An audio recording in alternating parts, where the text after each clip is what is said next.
Bueno, y dentro entonces de los principales autores de esta perspectiva humanista, probablemente ustedes lo vieron en la introducción a la psicología, tenemos a Abraham Maslow.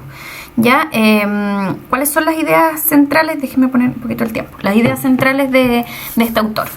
Primero, él planteaba que nuestra conducta no está solamente motivada por lo que, no sé, el psicoanálisis podría llamar pulsiones, más bien fisiológicas, sino que en general nuestra actividad está motivada por un montón de otros aspectos que no tienen que ver solamente con lo fisiológico o que no tienen que ver solamente con pulsiones inconscientes, qué sé yo, sino que hay otras. Y él propone unas nuevas motivaciones que forman parte de nuestra conducta y también de nuestra personalidad de alguna manera. Como por ejemplo la seguridad, la necesidad de pertenencia, la estima, ¿vale? Y también metanecesidades que están por sobre estas que ya las vamos a ver. Entonces, Abraham Maslow es uno de los primeros, junto también con Carl Rogers, que lo van a ver en las próximas cápsulas, de hablar de este concepto que para el humanismo le llaman la autorrealización, ya que es un concepto importante y que es parte principal de la concepción de personalidad de esta perspectiva y que es la que tienen que entender también y incluir si hacen su infografía de humanismo.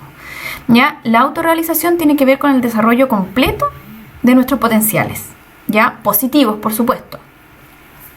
Llegar a desarrollarnos al máximo todo nuestro potencial.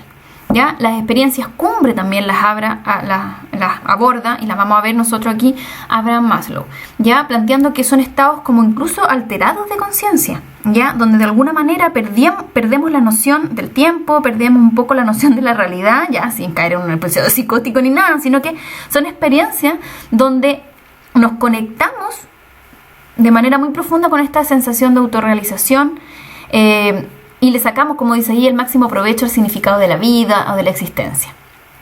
¿Ya? Como un poco de introducción a Abraham Maslow. Ustedes ya saben, probablemente lo vieron en introducción el año pasado, ya de que él empezó a trabajar y a estudiar el tema de las necesidades, ¿cierto? Y en su trabajo, él en sus inicios trabajaba con monos, ¿ya? Y se daba cuenta de que habían ciertas necesidades que prevalecían o que eran más importantes, que estaban por encima de otras.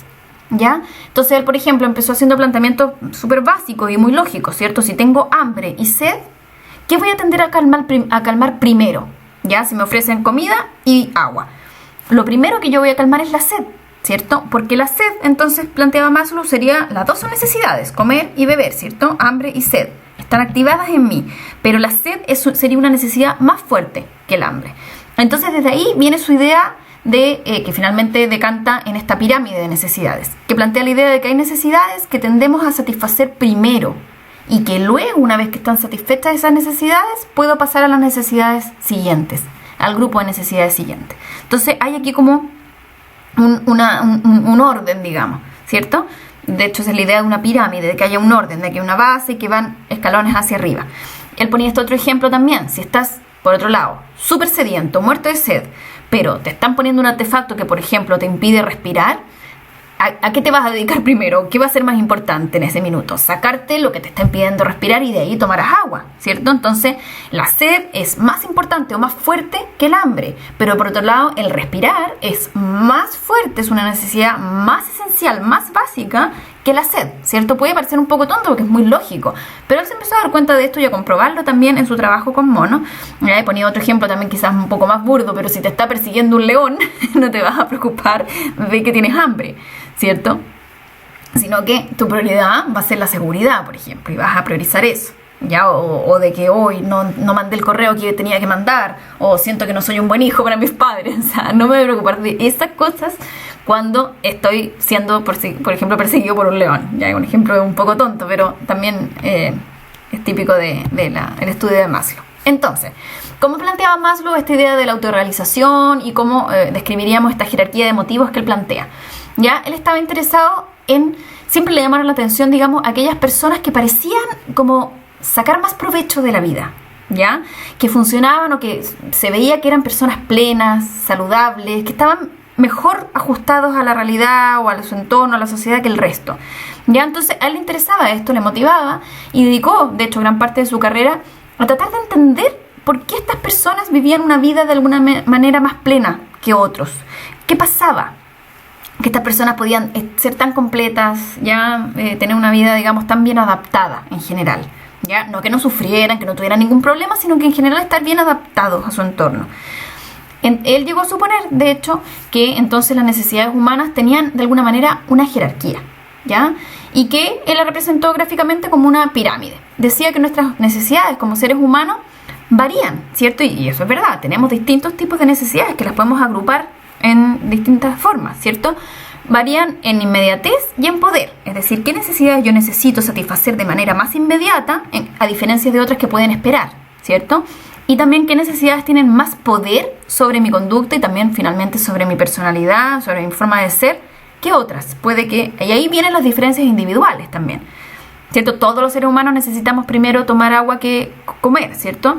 Pero no a todos nos importa en la misma medida ser queridos por los demás.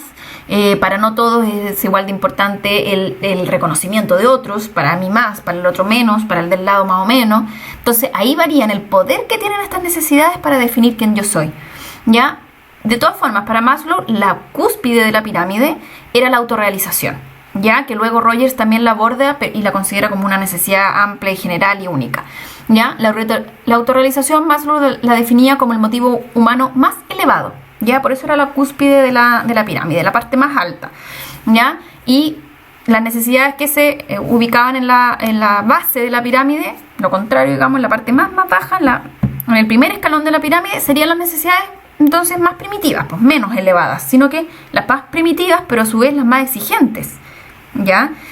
Porque las necesito con mayor inmediatez quizás, ¿ya? Que los niveles superiores. Entonces él decía que la intensidad en la fuerza de un motivo se va debilitando conforme voy ascendiendo en la pirámide. Es decir, las necesidades más básicas del primer escalón de la pirámide son muy intensas. Necesito satisfacerlas, si no, me muero. Así de básicas. Si no como, me muero. Si no respiro, me muero. Si no duermo, me muero. Si no tomo agua, me muero, ¿ya? Entonces, y en la medida en que van subiendo las necesidades, su intensidad es menor, ¿ya? Y ahí vienen las diferencias individuales de alguna manera. ¿En qué me importa más? ¿Qué me importa menos? ¿Ya? ¿En qué tipo de necesidades se centra mi vida? Entonces, aquí está la pirámide que planteaba Maslow, ¿ya? Yo creo que ustedes ya la vieron y ya la conocen, pero se las recuerdo. Entonces, en el primer escalón están las necesidades que él llama fisiológicas: respirar, comer, descansar, ¿ya? El mantener la temperatura de mi cuerpo, mantener una adecuada salud física básica de no tener fiebre, digamos, ¿ya? Y aquí la sexualidad, algunos es un poco entra en discusión, porque no es que si no hay sexualidad, no tengo sexo, me muero. Pero, de alguna manera, que si no existiera, claro, dejaría de existir la humanidad, porque eso nos permite procrear también. Entonces, por eso se incluye acá, como una de las necesidades más básicas, ¿ya? Después, en el escalón siguiente, vienen las necesidades de seguridad, ¿va? Seguridad tanto física, de tener un empleo, de tener un sueldo a fin de mes, de tener recursos para poder alimentarme, para poder satisfacer de hecho las necesidades fisiológicas también, de tener una casa segura, ya de sentirme una persona que no estoy en peligro de, no sé, de irme preso, de tener una familia, de tener salud. Ya de hecho de estas necesidades de seguridad se agarran las empresas de seguro, los bancos, porque todos necesitamos de alguna manera tener un colchoncito, tener una casa con un techo donde dormir caliente, que no se moje, que no me entre frío, ¿cierto? Por eso ponemos cámaras de seguridad, para que no nos entren a robar. Por eso tratamos de vivir en un barrio seguro, dentro de lo posible, ¿ya? Entonces, las primeras necesidades, las fisiológicas y las de seguridad, se les llaman necesidades de primer orden, porque son las más básicas. Y luego hacia arriba empiezan las necesidades de segundo orden, que son las sociales, que tienen que ver con pertenecer principalmente. También esas necesidades se les llama necesidades de pertenencia, que tienen que ver con los otros, ¿ya? Tener amigos, recibir afecto y poder tener intimidad, ¿ya? En una pareja, por ejemplo, principalmente. Más arriba están las necesidades de estima o de reconocimiento. Sentir que soy exitoso, que me reconocen lo que yo hago, que soy respetado, que genero confianza en los otros. De hecho, aquí en la parte verde están las necesidades de estima externo, que es esto, reconocimiento, respeto, que me valoren los otros. Y también están las necesidades de estima interna, que sería mi propia autoestima, de yo sentirme capaz, de yo sentirme que soy respetado, de sentirme inteligente, de sentirme bueno, ¿ya? Y en la cúspide entonces está la autorrealización, que según Maslow de alguna manera pocas personas llegaban, solo el 1% de la población llegaba a la autorrealización, ¿ya? Y lo que se le critica justamente esta teoría hoy en día no tiene demasiada validez, porque claramente esta idea de que una vez que se satisfacen unas necesidades recién yo estoy en condiciones de pasar a las otras no es tan así, ¿cierto? Yo puedo vivir en la pobreza, no tener mucho para alimentarme, no tener una casa en un barrio seguro ni nada, pero que igual ser una persona autorrealizada. Porque en el fondo esto dice, o sea, las personas que no tienen recursos entonces no pueden llegar a una autorrealización.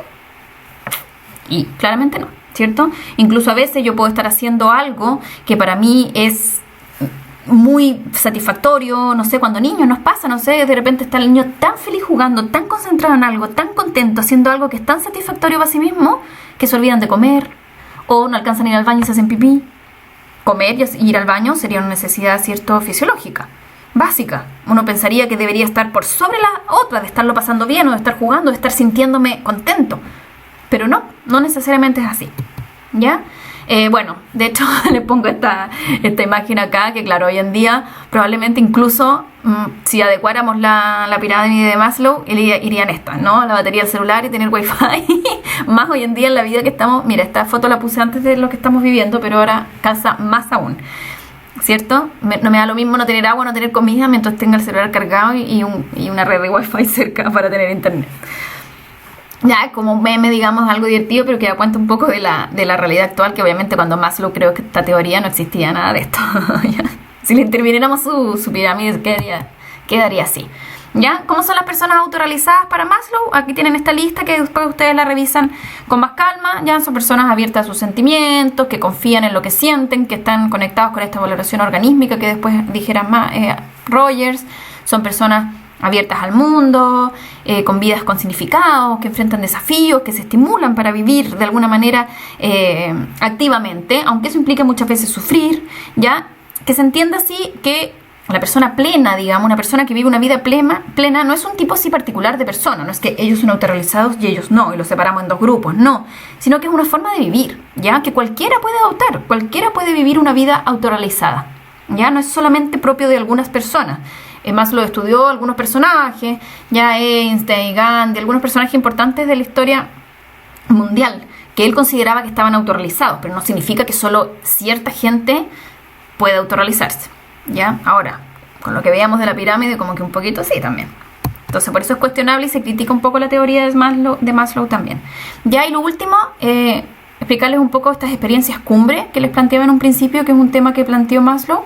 Él decía que las experiencias cumbre son estos momentos de autorrealización intensa, ya cuando tenemos una sensación de estar absolutamente conectados con mi entorno o conmigo mismo, con los colores, con los sonidos, ya de hecho perdemos la noción del tiempo, percibimos de manera más aguda el entorno. Y hay sentimientos, en las experiencias cumbres conllevan sentimientos como de admiración, maravilla, éxtasis. Ya cuando estamos, no sé, viendo un cuadro que nos maravilla, que siempre quisimos ver, frente a un paisaje increíble, cuando logré llegar a la cima de algo donde quería llegar, ya frente a una situación muy muy intensa que nos haga sentir y conectarnos con nuestra autorrealización, donde nos sentimos plenos de manera absoluta. No sé si han tenido experiencias de ese tipo. Ya es algo que como que nos saca de nosotros mismos, ¿ya? Porque dejamos como de centrarnos en nosotros y en todo el rollo mental que tenemos constantemente, sino que simplemente experimentamos, ¿ya? Lo que estamos viviendo en ese minuto, nos conectamos con esa experiencia y la vivimos de manera absolutamente intensa, ¿ya? Pueden ocurrir de manera pasiva, ya como les decía, viendo una obra de arte, por ejemplo, tener un momento de experiencia cumbre, pero por lo general también ocurren cuando estamos muy entregados a cierto tipo de acción, a un trabajo, en un concierto del grupo que he sido fanática toda mi vida y los pude ir a ver y estuve ahí y los sentí y escuché y los vi de cerca. Puede ser también una experiencia cumbre, por ejemplo. Ya cuando estoy haciendo un deporte, estoy logrando algo que para mí es muy importante, yo puedo vivir este tipo de experiencias cumbre, que ojalá las tuviéramos lo mayor cantidad de veces posible en nuestras vidas. Ya es como la autorrealización hecha una experiencia. Si la podemos transformar en una experiencia, la experiencia cumbre sería eso. Son momentos. Ya, obviamente son momentos, no estoy todo el tiempo en una situación de experiencia cumbre, son momentos de autorrealización muy intensa, muy aguda.